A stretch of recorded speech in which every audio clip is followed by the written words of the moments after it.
In this edition of City News, fresh foods here for you, and there could be more to come. Also, HPD has come up with a new way to further youth education. Find out what they started. Plus, we'll show you the delicious ending to the summer. These stories and much more coming up on City News.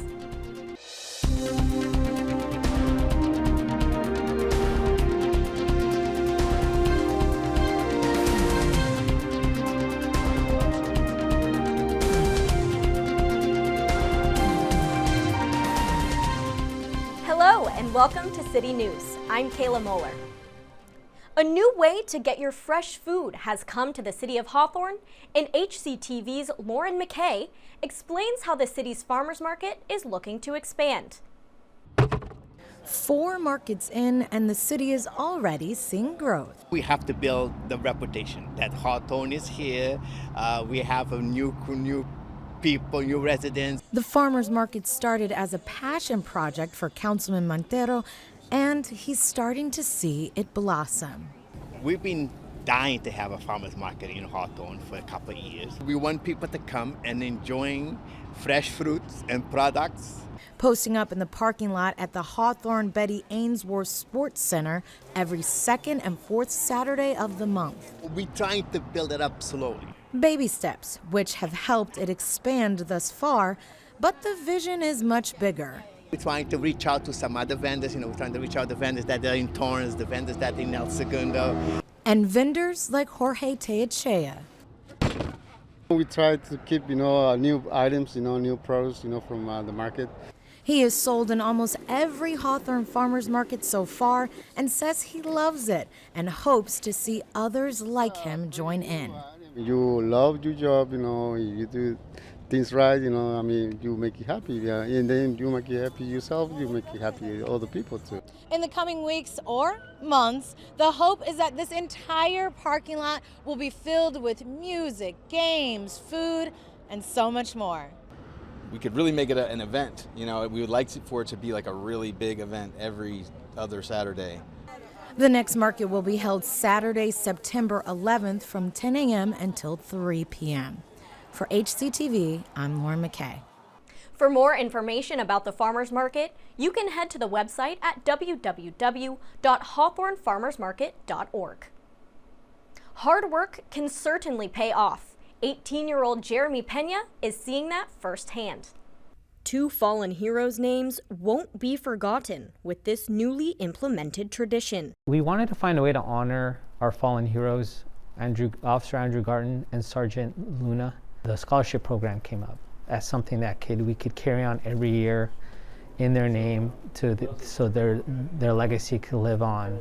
This is the first year for the Fallen Heroes Scholarship Program, and its first recipient is Jeremy Pena.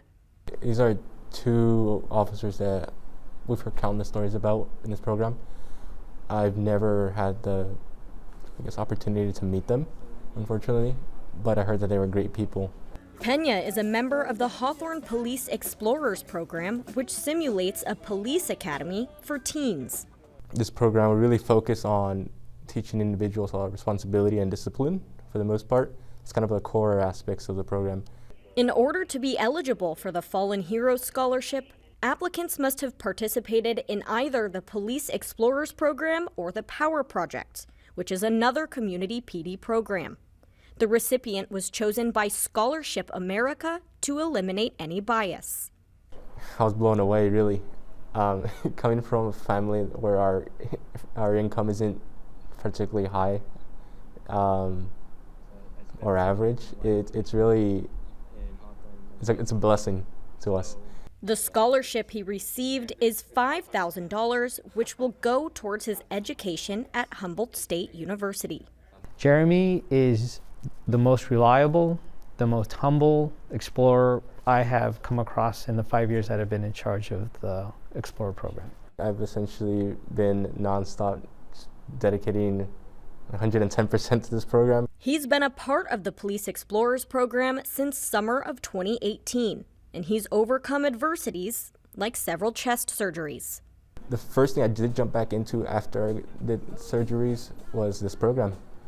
It was a little hard to get my body to readjust to being physically active again, and came a lot of pain with it, but I knew I had to face the gripes if I wanted to succeed in this program. So I had to just push through. That's all we all can do. He's always the first one to volunteer to help out the community at the community events. Whatever is needed of him, he's more than willing to sacrifice. Extremely thankful for this opportunity because, like I said, it's money out of the pocket that my parents don't have to pay for. And I feel like this is one of the many ways in my 18 years of my life I can show them, hey, Mom, Dad, look what I've done. And they're extremely proud of me and they're happy. Jeremy also told me that just being able to honor the fallen heroes would have been enough for him. The city of Hawthorne partnered with Los Angeles County and American Reclamation to collect old and used tires in an effort to clean up the city. What we're doing is we collect all of these tires, it'll be loaded into these vans, and they'll be offloaded to one of our recycling facilities, which will go ahead, sort them, bring out the reusable tires, and the tires that are not usable will be ground, and it becomes to different commodities such as tire-derived fuel, or you would get the little grindings for asphalt fields. It's important to get this type of illegal dumping off the city's streets as it discourages additional waste being dumped and accumulated. For more info on collection events, check lacounty.gov. As a way to celebrate the end of summer, residents of Hawthorne were treated to a night of fun, food, and games. Sam Vargas has the details. The city of Hawthorne is celebrating the end of summer with a delicious community barbecue. Where we're getting all the neighborhood associations and all the community groups and the residents throughout the city here all in one place to have a good, fun time. It's the first time the mayor held this event, which took place at Memorial Park. The importance of an event like this is to bring the communities out, families out, introduce programs we have in the city, programs we have in our department, and just to build on community base, building our community in a better direction. There was fun for everyone. There's a lot of games, people are playing bowling, like fake bowling, and throwing some balls in some hoop. The bowling game is really fun. In addition to the games, there was some tasty food and live entertainment. We have the police department. They're actually barbecuing hot dogs. We have pizza that we'll be giving away. We have a live band performing the entire evening. I'm here to play some games, eat some food, and the pizza's really good. For some, it was a needed relief. During COVID, it seems like we all lost that connect with the community and the people out here. And it's good because a lot of the familiar faces are now either growing up, getting older, or they got new things going on. So it's great to catch up with everybody and come together and, like I said, just enjoy each other. For the Community Services Department, the Community Barbecue was another great event to close out the summer and bring back a sense of normalcy. For HCTV, I'm Sam Vargas. To find out about future events by the Community Services Department, visit the City of Hawthorne website at www.cityofhawthorne.org/departments/community services. Coming up next on City News, a new way to get the bills paid? We'll show you how. And find out why a local school district was recently recognized. There's more news ahead. We'll be right back. The City of Hawthorne presents World Fest 2021, Saturday, September 18th from 10 a.m. to 6 p.m. at the Hawthorne Memorial Park. There will be live music, multicultural food, and much more. For more information, call 310-349-1640, or you can visit the City of Hawthorne website at www.cityofhawthorne.org. Welcome back. COVID-19 keeps evolving, and so do all the regulations. Reporter Jennifer Murillo is standing by with a medical professional to give us the latest information on COVID-19. Today we have with us Medical Director Joe Nakagawa from the Hawthorne Police Department. Hi, Joe. Thank you for being with us today. Hi, good morning. Thanks for having me. The COVID-19 has constantly been changing since the pandemic started last year. Can you tell us how many variants we have right now? Yeah, there's actually a lot of variants and a lot of variants that you don't even hear about. They're named after letters of the Greek alphabet, so alpha, beta, and so on. And they're actually up to about 12. But the big one that you really have to worry about is Delta. There's some other ones like Epsilon and Lambda that you may hear about once in a while in the news, but those aren't really big players locally. It's all Delta right now in Los Angeles. Are people getting tested for that? I mean, how do you know what variant it is? Most of the time when you get tested, you're not going to be told which variant it is, but almost all the new cases here in Los Angeles are all Delta. So if you test positive, you can assume that you're Delta.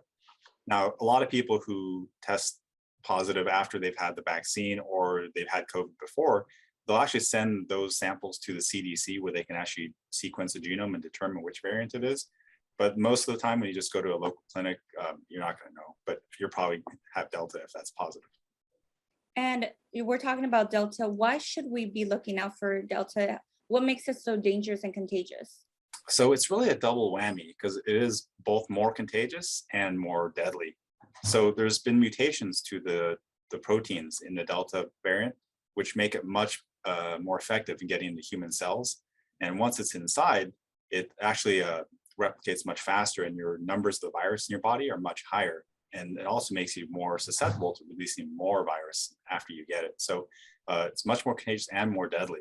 We found that people who have Delta, they have a higher risk of hospitalization than with the other variants. It's hard to detect how people are getting it. Is there anything that people can do to try not to get the variant? Yeah, it's tough because it's so much more contagious and it's really hard to tell where you got it because between the time you're exposed and the time you start developing symptoms and test, it's anywhere from 3 to 5 days and you never know who you came across. As far as things to protect yourself, you probably heard already, but the vaccine is the most effective way.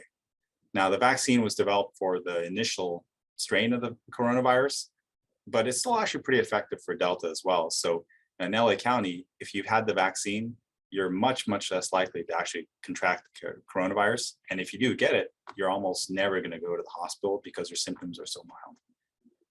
Other than that, it's the stuff we've been doing this whole time. So masks, social distancing, avoiding large crowds, and the usual precautions that we're all very familiar with now.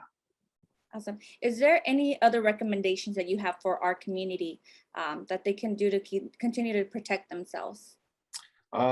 Probably the most important is to get the vaccine because that's what's going to protect you and your families. But also just go back to using the protocols that you had during the peak of COVID. I know California has dropped a lot of the mandates and the rules since June 15th. But if you look at the numbers, we would actually still be in one of the top 1 or 2 tiers. For some reason, the state hasn't reimposed them, but COVID's out there. So just take care of yourselves, wear masks, avoid large crowds, and stay healthy.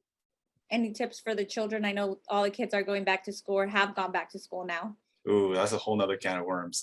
Kids generally don't have any sense of hygiene, so they're coughing on each other, touching each other, and they're going to bring it home. And then it's going to be really hard to control in the schools. But as far as the kids, just make sure they have all their vaccines. If they're older than 12, get the COVID vaccine and try to get them to wear a mask, which is impossible with kids, but you got to try. Well, Joe, thank you so much for all that information. And thank you for being here with us today. Anytime. Thanks for having me. Thank you, Jennifer. For the latest information on COVID-19 in California, visit covid19.ca.gov. Rent relief has become a hot topic lately due to the coronavirus, and Hawthorne is trying to make things a bit easier. Hawthorne renters are invited to apply to a rent relief program through the Fair Housing Foundation. We're trying to help out communities who are in need. You know, with rent, any bills, we pay everything utility-wise. We pay water, electricity, we pay gas, we pay trash, sewage if anybody needs help with that. We also pay internet bills and phone bills. Income-eligible residents must bring the following documents to participate: proof of ID and income verification for all adults in the household, 2020 taxes, W-2s, pay stubs, or bank statements, a rental agreement, most recent utility bills, and landlord contact information. And it has to be recent documents. It can't be any old documents from like May or July. It has to be recent, like August of this year. They take walk-ins for their workshops, but if you are unable to attend in person, there is an option to call and send required documents via email. Those receiving EDD are still eligible. Just be sure to bring the paperwork. I really need help with paying rent. You know, time's been hard with the coronavirus, and I haven't been working. My husband haven't been working as well. All Hawthorne renters are encouraged to apply regardless of immigration status. And they will be holding another rent relief workshop toward the end of September. To make your appointment or to get more information, be sure to call the Fair Housing Foundation at 424-265-1700. The Centinela Valley Union High School District continues to strive for excellence. Reporter Jennifer Murillo stopped by Hawthorne High School to bring us the story on why the district was recognized. Hawthorne High was one of 16 high schools in LA County to receive the 2021 PBIS state recognition. 4 out of the 16 are also from CVUHSD that received platinum and 1 gold recognition. I'm super proud that our district got that PBIS Platinum, and it's awesome just being a former student here at Hawthorne High School and not working here. It's awesome to being recognized, and I think that's just showcasing the synergy that we have amongst all our schools. Throughout CV, all our schools have a solid Tier 1 support. And not only that, but during the pandemic, we really work hard to make sure that those students were aware of all the supports that were still in place. Not because they weren't here, means the supports were not in place. PBIS stands for Positive Behavior Interventions and Supports, and for several years, Hawthorne High has been recognized by the California PBIS Coalition for their excellent work.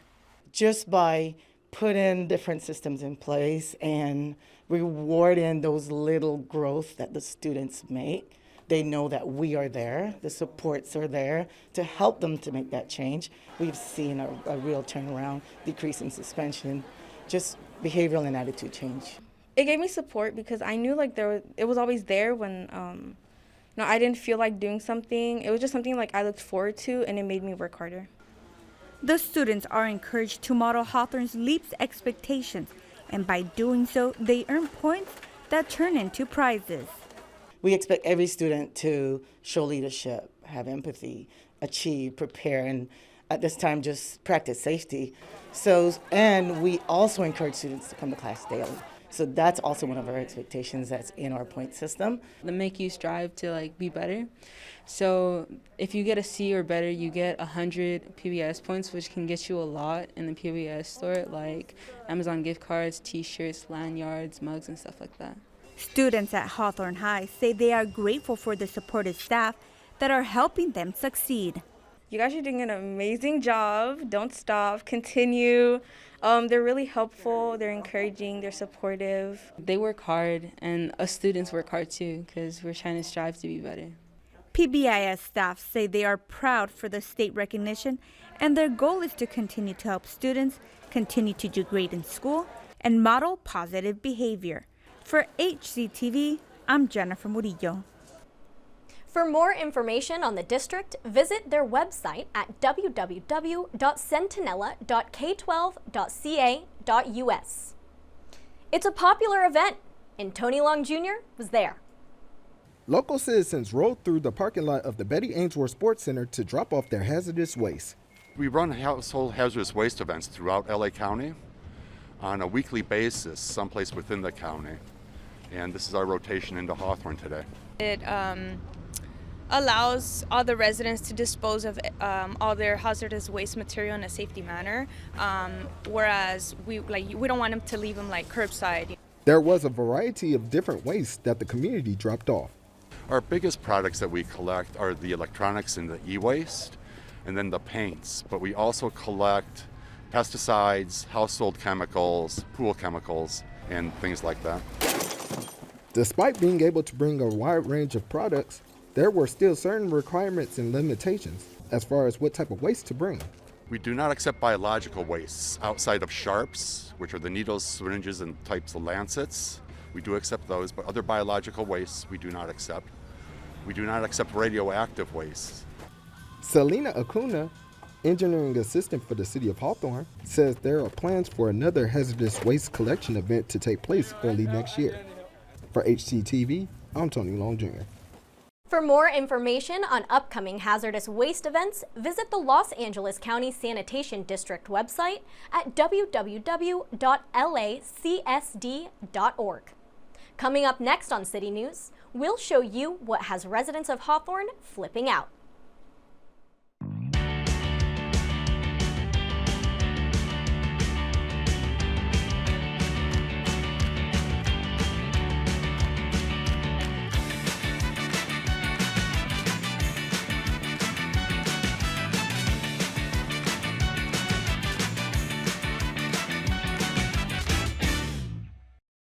A new gym recently opened in Hawthorne. Reporter Sam Vargas visited the facility to bring us the details. The Rise Gym is Hawthorne's newest full-service gymnastics center. It is co-founded by Courtney Black and is the first gym of its kind in the South Bay. We are super excited. We just opened in August 2021, and we are excited to bring gymnastics, cheer, and ninja to the South Bay and West LA. Everything was brand new, so just watching it come in and develop and grow, like every piece of equipment in here wasn't here several months ago, so it's actually really amazing to see the process develop. The facility specializes in gymnastics training. We have like different teams, so we have the gymnastics side, which is like on this side is the team. So they do the 4 main events, which is uneven bars, vault, floor, and balance beam. As well as alternative forms of exercise. We also are offering a ninja program where kids are learning like different parkour and kick moves. If you know the show American Ninja Warrior, it's like really based off of that, which is really fun. And then we have a cheer program, so they're just doing cheer and stunts and tumbling. Both parents and kids love the welcoming environment. To work with the team of coaches and also the owners of the gym that actually made it a loving, warm family environment. I like them because like they're really nice, and like they let you do, like they give you corrections whenever you do something wrong. Safety was a primary concern in designing the place. Safety is our #1 priority. So not just COVID safety, but all our kids are masked. Our coaches are masked. We do have we require vaccination for everyone that works here. But we also have deep foam pits, resi pits, and sprung floors. So we have proper progressions for every event. The Rise Gym is open 7 days a week and caters to children of all experience levels. Reporting for HCTV, I'm Sam Vargas. For more information on the Rise Gym, visit them on their Instagram page at The Rise Gym or their website at www.therisegym.com. And for a more in-depth look at the gym, tune in to the next episode of Business Beat. A local high school received some much-needed resources. Tony Long Jr. tells us more. The Lusinger football program will be receiving more equipment for their players, thanks to a grant from the Los Angeles Chargers of the National Football League. Being a public school and in a certain demographic, funds are hard to come by sometimes. So it was a blessing for them to give us a little something to help our season out and put something towards the athletes. I just want to thank the Los Angeles Chargers organization, coming out, giving us that money to support our young kids. Athletic Director Marlon Mendez was a big help in securing the grant for the program. I don't think it was very difficult. I don't think it was very challenging either, but it was taking the time and the moment to reflect and, answer questions about the status of our program, why we would benefit, how it could support us in the future. There is already a plan on how to use some of the grant money. Right now, we're a little short-handed with helmets. Hopefully that can help with that. I actually had to purchase some helmets last week, out of pocket. But we had more linemen than I anticipated. Despite receiving the grant, Mendez states that he will continue to pursue more grants and resources that will continue to help the school football team. For HCTV, this is Tony Long Jr. For more information on events and programs happening at Lusinger High School, visit their website at www.lusinger.org. As the weather's been heating up, one local group has found a way for residents to cool down. And HCTV's Lauren McKay tells us it's a pretty sweet experience. Children can get along, even people that they're not in school together, they meet different people, especially having the officers here. Finally able to get out among her neighbors, Gisela Hernandez is soaking it all in. It's good. I see faces that I have never seen, and I live around here. She and her kids have come out to the very first annual North Hawthorne Community Association Ice Cream Social. They're having fun. They just come and get ice cream and go play, ice cream and go play. That's the whole idea. It's always been family oriented. As you can see, all the families here, kids, having fun, talking to one another. You never know, especially during the times that we are in right now, you never know when you need somebody else's help. The goal is simple: get the community out with their community just to be neighborly. Now that park's opened up and you can be out and about, as long as you're wearing your mask, being safe, I think everybody's okay. Us being out here, we're doing our part at the event. We're trying to reach out to the community, and we're inviting people over. It's great to be out here again. It's great to be with the community. They see us out here. They want to come up, talk to us about being police officers. All the while enjoying something sweet, too. The event, which has temporarily replaced the annual picnic the Homeowners Association group normally holds, has been such a hit. It may even turn into something neighbors can look forward to for many years to come. For HCTV, I'm Laura McKay. For more events happening in your neighborhood, you can head to www.cityofhawthorne.org. Kids are back in school and they have Hawthorne support. Cedric Welton has more. We're at the Betty Ainsworth Sports Center with the Drive Nation Basketball Club, and they're giving back to the community for back to school season. We're doing a back to school giveaway for the community. Myself and my business partner, we both grew up in the city of Hawthorne. So we put together this event to give back school supplies for those in need and those that just, suffer from the pandemic, and they also need some supplies as well. In hopes of just, again, reminding our students that we value them and we want them to return to school. More importantly, back to the learning room so that they could grow and learn and be productive men and women. I really think that this is what really makes Hawthorne special, is the fact that we have so many different opportunities to help each other out. We have so many different events like this. Drive Basketball was created to serve the community and aims to give back with countless charity events. The Drive athletes express the importance of giving back. The importance of this event is to just make sure that everybody who doesn't have a lot, like some other people, will get the chance to have school supplies and be more fortunate. You're going to be able to pick up pens, pencils, notebooks, rulers, masks, lots of things. It was an idea from our coach to give back to people who don't have as much as us. So we just got a bunch of school supplies when school started, and it's this big back to school event, and it's just a lot of fun to do, and it feels really good to do this. This endeavor is thanks to the Hawthorne Police Officers Association, to the Hawthorne Police Department, to the many contributors, businesses, and resources that provided us the great help and resources to do this. This supply drive helped many students in need, and according to Councilmember Angie Reyes-English, it's the first of more events to come. Reporting for HCTV, I'm Cedric Welton. If you'd like to keep up with the Drive Nations program and additional events, their website is www.thedrivenation.com. Well, that does it for this edition of City News. Thanks for watching. If you have any story ideas, please call us at 310-349-1630 or email us at hctv@hawthorneca.gov. Don't forget, you can always watch City News online on YouTube by searching for Hawthorne Community Television. We'll leave you now with footage from the Summer Community BBQ. We'll see you next time.